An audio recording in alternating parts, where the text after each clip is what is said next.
Como último exemplo destes módulos de equilíbrio químico, vamos ver as reações de oxidação-redução.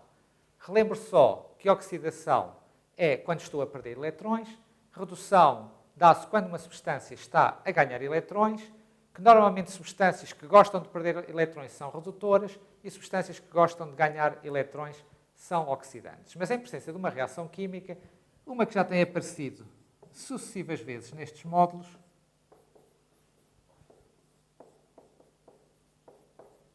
como é que eu posso ver se esta reação é de oxidação-redução ou não?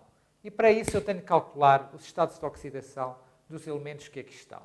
E vou aproveitar esta reação para definir as regras que nos ajudam a calcular os estados de oxidação dos elementos. E a primeira regra é que quando eu tenho um composto que é formado unicamente por um elemento, por exemplo, neste caso o oxigênio, o estado de oxidação do átomo é zero. Portanto, o estado de oxidação do oxigênio nesta molécula é zero. Que outras regras é que eu tenho, por exemplo, para o oxigênio? O oxigênio, quando está junto a qualquer outro elemento, é normalmente considerado com o estado de oxidação menos 2. Portanto, o oxigênio aqui no CO2 é menos 2 e aqui na água também é menos 2. A única exceção a esta regra é nos peróxidos. Portanto, nós já vimos nos polímeros que peróxidos eram substâncias que tinham aqui uma ligação OO. Portanto, nos peróxidos o estado de oxidação é menos 1. Por exemplo, na água oxigenada, o estado de oxidação do oxigênio é menos 1. Mas não é o caso aqui na nossa reação química. Em relação ao hidrogênio, normalmente no H2, em que só há átomos de um elemento, será 0 e em todos os outros será mais 1.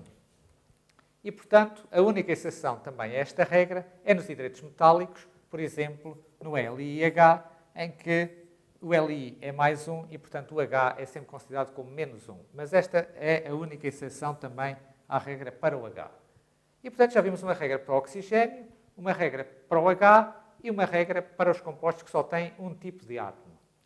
No entanto, há aqui outros compostos que têm outros elementos. Por exemplo, o CH4 tem o carbono, o CO2 tem também carbono. Portanto, aqui também o H é mais 1. Mas eu não sei nada em relação àquele átomo de carbono. Como é que então calculo para os elementos para os quais não tenho uma regra específica? Nesse caso, o critério é que a soma dos números de estados de oxidação para todos os átomos da molécula tem que ser igual à carga que essa molécula tem. Portanto, no caso do CH4, a carga é 0 e, portanto, a soma de todos os estados de oxidação de todos os elementos tem que ser igual a 0. Portanto, se eu chamar X ao carbono, isto significa que X mais 4 vezes o estado de oxidação do hidrogênio, que é 1, tem que ser igual a 0, ou seja, X igual a menos 4. Portanto, aqui o estado de oxidação do carbono é menos 4. No caso deste carbono, também o CO2 é neutro, portanto, isto tem que ser igual a 0, ou seja, o X mais 2 vezes menos 2 também tem que ser igual a 0, ou seja, X igual a mais 4. E, portanto, agora já posso ver facilmente que esta reação é de oxidação-redução. Porquê? Porque o oxigênio passou de 0 a menos 2, portanto, ganhou 2 eletrões, reduziu-se, e o carbono, que passou de menos 4 a 4, perdeu 8 eletrões, portanto, oxidou-se. E, portanto, esta reação é de oxidação-redução.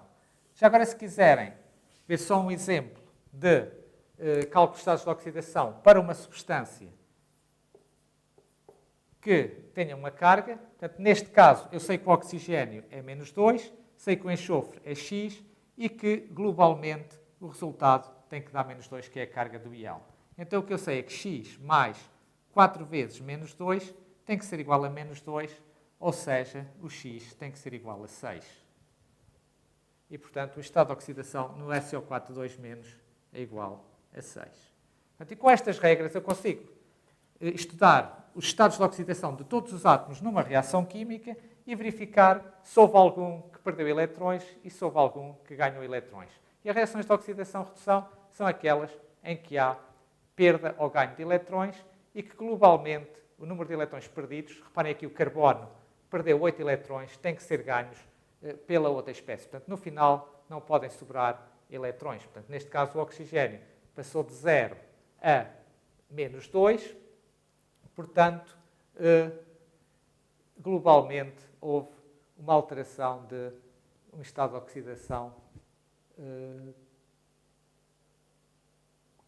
4. Como já constatámos agora, passei de 0 a menos 2, portanto o O2 só teve uma alteração de 4 eletrões, significa que eu me enganei logo no princípio, o que é até bom ter-me enganado, porque já veem que aquela regra é muito útil. Eu tenho que pôr aqui, para consumir os 8 eletrões que foram libertados pela oxidação do metano, do carbono no metano, eu tenho que ter 2 oxigénios, porque assim já tenho 2 vezes, já tenho 4 átomos, tenho 4 átomos, portanto 4 vezes um átomo que está a passar de 0 para menos 2 e, portanto, um total de 8 eletrões.